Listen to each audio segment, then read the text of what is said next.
Hello friends, मेरा नाम विकास अग्रवाल है। मैं कंसल्टेंट ऑप्टोमेट्रिस्ट हूँ।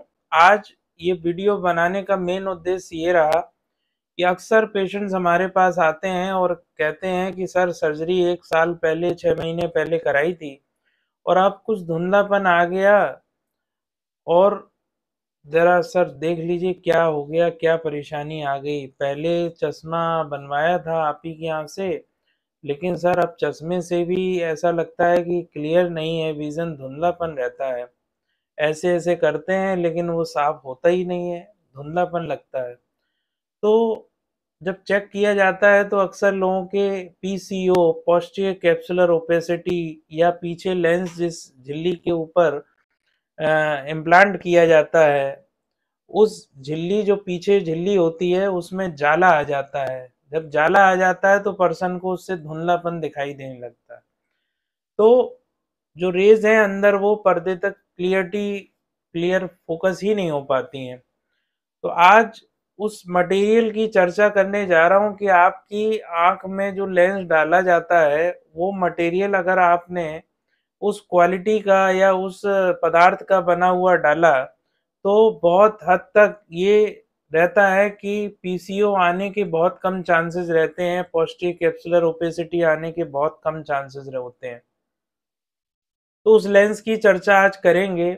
वैसे तो 1949 में पहला आईयूएल जो डाला गया था एसटी थॉमस जो हॉस्पिटल है लंदन में सर हेरोल्ड रिडले के द्वारा, तो बहुत बड़ा इनोवेशन था। उस समय तो पीएमएमए पॉलीमेथिल मेथाक्रिलेट नाम का मटेरियल जो आज भी यूज किया जाता है, जो इंडियन आईयूएल जो आज भी इम्प्लांट किए जा रहे हैं, लेकिन उससे भी हटके एक लेंस आ गए हैं आजकल इंडिया में और अभी से नहीं आ रहे हैं, 1993 से वो लेंस इजाद हुए, जिनको हम लोग फोल्डेबल लेंस बोलते हैं।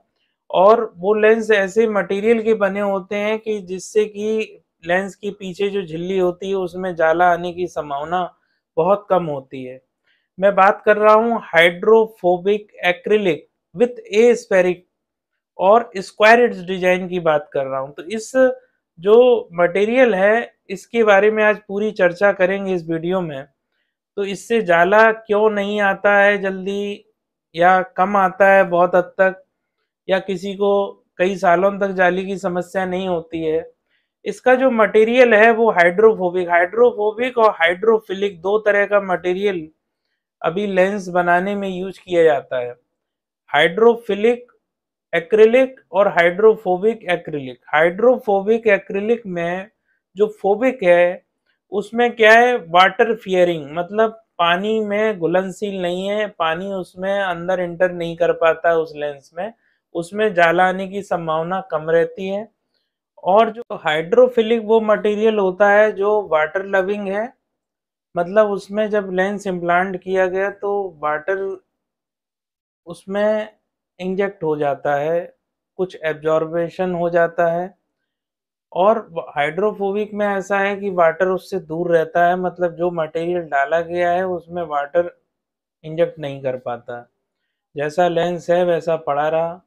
उससे क्या होता है कि जो कैल्सिफिकेशन होता है प्रोटीन होता है वो बहुत हद तक हाइड्रोफोबिक लेंस में नहीं हो पाता है। और जो लेंस, जैसे कि मैं आपको एक फिगर के माध्यम से बताना चाहता हूँ, अगर आप थोड़ा सा ध्यान दें, अगर आपको थोड़ा दिखाई दे रहा हो क्लियर तो मैं बता दूं कि जैसे कि ये कॉर्निया है, आगे का हिस्सा, ये हॉरिजॉन्टल सेक्शन है आँख का, और ये आपका कलर्ड पार्ट है आइरिस, और ये पीछे लेंस है। तो ये जो लेंस है इसी में मोतियाबिंद हो जाता है, और जब अंदर रेज जाती हैं तो इस लेंस में जब धुंधलापन आ जाता है तो पीछे फोबिया पे फोकस नहीं कर पाती।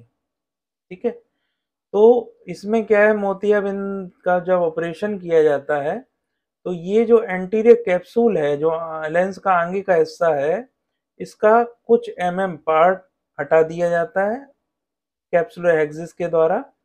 फिर इसका न्यूक्लियस भी हाइड्रोडिसेक्शन के द्वारा पॉजिटिव कैप्सूल से हाइड्रोडिसेक्शन करके अलग किया जाता है, और फिर फेको इमल्सिफिकेशन विधि द्वारा इस लेंस के मटेरियल को या मोतियाबिंद को सक कर लिया जाता है।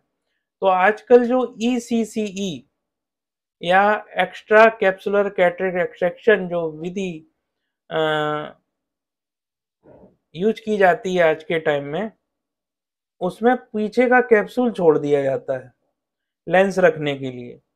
तो जब आपका हाइड्रोफोबिक लेंस इसमें इम्प्लांट किया जाता है, तो इसमें इसमें जो प्रॉपर्टीज होती हैं हाइड्रोफोबिक एक्रिलिक मटेरियल में, वो फाइब्रोनेक्टिन बाइंडिंग बना देता है। तो जो लेंस है वो अच्छी तरीके से पॉजिटिव कैप्सूल से चिपक जाता है। और जो स्क्वायरिड्स मैंने कहा, स्क्वायरिड्स का क्या मतलब है कि जो हमारी लेंस एपिथेलियल सेल्स हैं, जो कि कोई कोई डॉक्टर ऐसे होते हैं कि वो अच्छे स्किल्स का यूज नहीं किया या जल्दबाजी में रहे। कुछ डॉक्टर्स ऐसे हैं इंडिया में, मैं सभी डॉक्टर की बात नहीं, सभी डॉक्टरों की बात नहीं कर रहा हूँ, कि क्या होता है कि अक्सर जैसे कैंपों में या कुछ ऐसी जगह पे ऑपरेशन किए जाते हैं, तो थोड़ी जल्दबाजी की जाती है और कहीं-कहीं पे जो लेंस का मटेरियल है, जो हाइड्रो डिसेक्शन किया गया, वो लेंस पेरिफेरल एरिया में कुछ मटेरियल या कुछ लेंस एपिथेलियल सेल्स छूट गई या छोड़ दी गई। तो वो लेंस एपिथेलियल सेल्स लेंस के पीछे माइग्रेट हो जाती हैं और वही जाले का कारण बनती हैं। ये पीछे कैप्सूल में जाके वो ऐड हो जाती हैं। तो जो हाइड्रोफोबिक एक्रिलिक मटेरियल का लेंस डाला जाता है, वो लेंस इस पॉजिटिव कैप्सूल की झिल्ली से अच्छे से चिपक जाता है। और स्क्वायरिड्स का मतलब ये होता है कि जैसे आप कहीं पे जाते हैं कि ग्लास कटिंग की दुकान, जहाँ खिड़की दरवाजे की मतलब ग्लास मिलते हैं, वहाँ पे जब जाइए तो जब आपको ग्लास इतने बाई 3x4 का चाहिए या 2x2 का चाहिए, तो जब ग्लास की कटिंग होती है तो उसमें स्क्वायरिड्स कटिंग होती है। जैसे आप कहते नहीं कि टेबल पे रखा गया तो कॉर्नर ऐसे कर दो कि किसी को चोट ना लगे।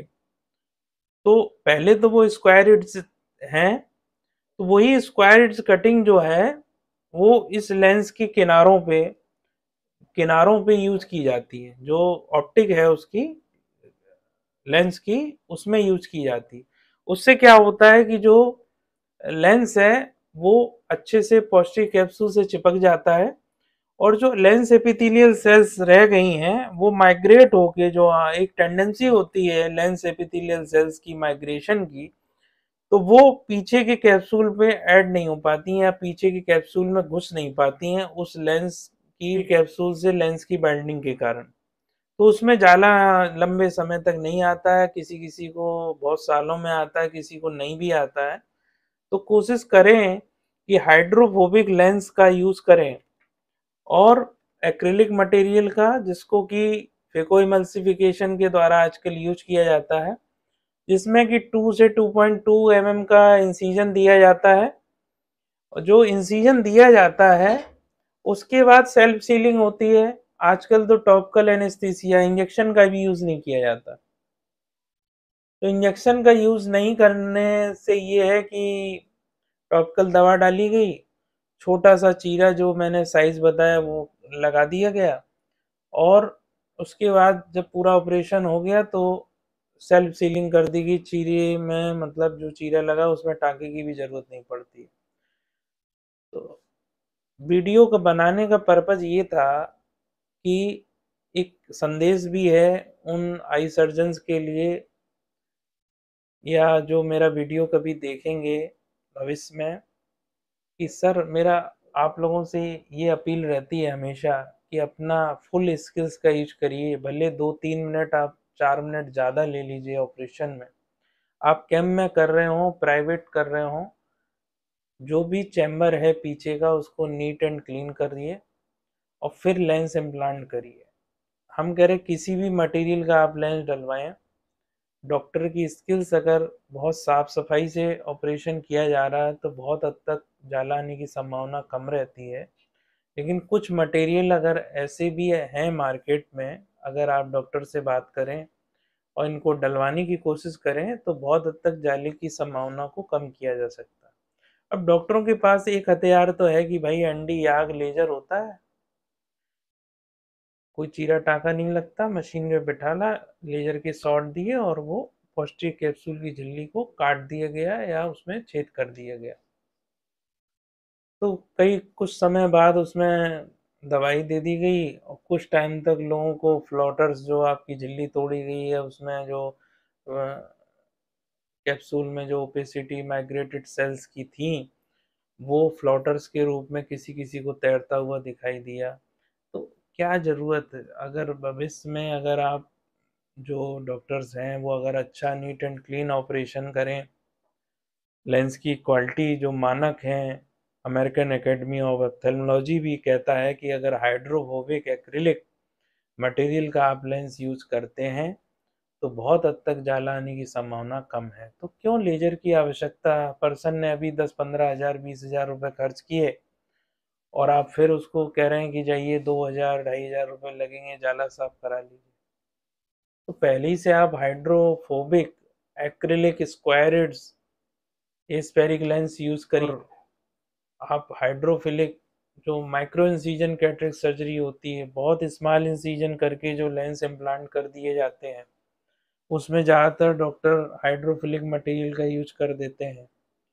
इस छोटे से छोटा, क्योंकि वो बहुत ज़्यादा फ्लेक्सिबल होता है मटेरियल, वाटर कंटेंट उसमें होता है, क्योंकि वो वाटर लविंग है, तो वो फोल्ड बहुत ही अल्ट्रा फोल्ड हो जाता है। ठीक है, तो कोशिश करें कि हाइड्रोफोबिक एक्रिलिक मटेरियल का यूज करें, ए स्फेरिक हो और स्क्वायर इड्स हो।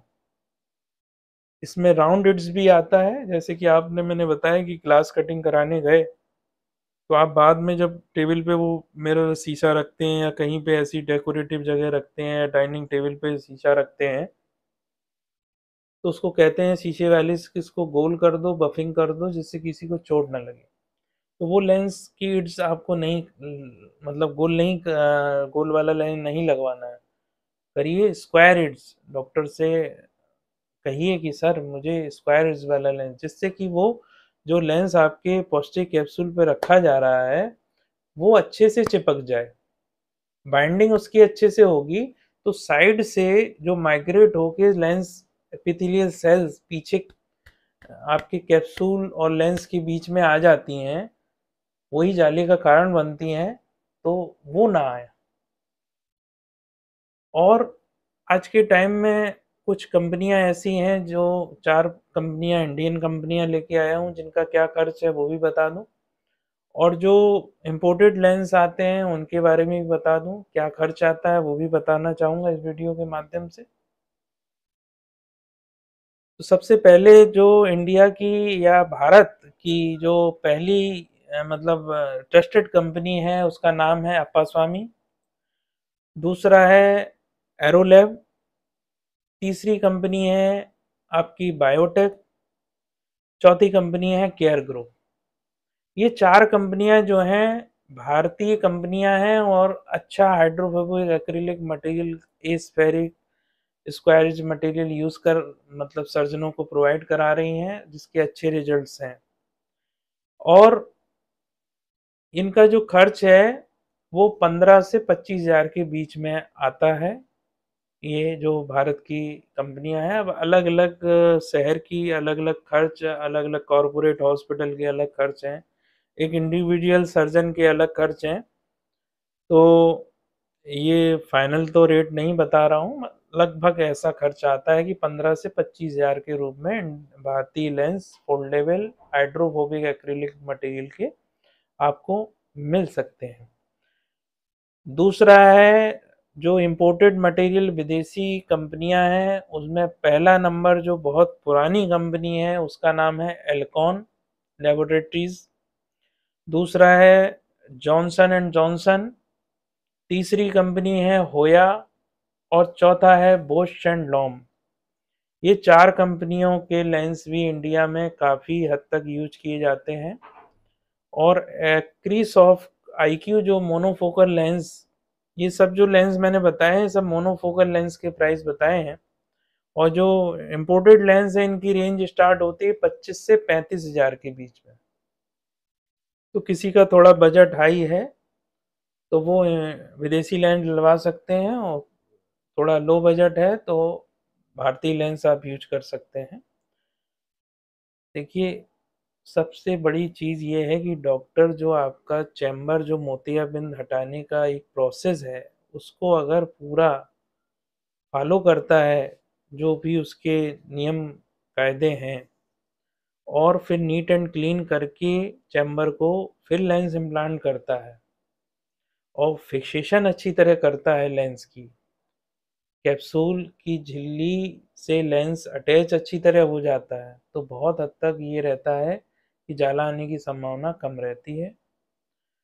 फ्रेंड्स, अगर वीडियो थोड़ा भी पसंद आया हो तो नीचे एक सब्सक्राइब का बटन है, उसे प्रेस कर दीजिए, बेल आइकन हिट कर दीजिए, जिससे आगे आने वाले आई रिलेटेड वीडियोस आपको समय समय पर मिलते रहें। Thank you very much friends. Video अगर पसंद आया हो तो लाइक ज़रूर कर दीजिएगा। Thank you.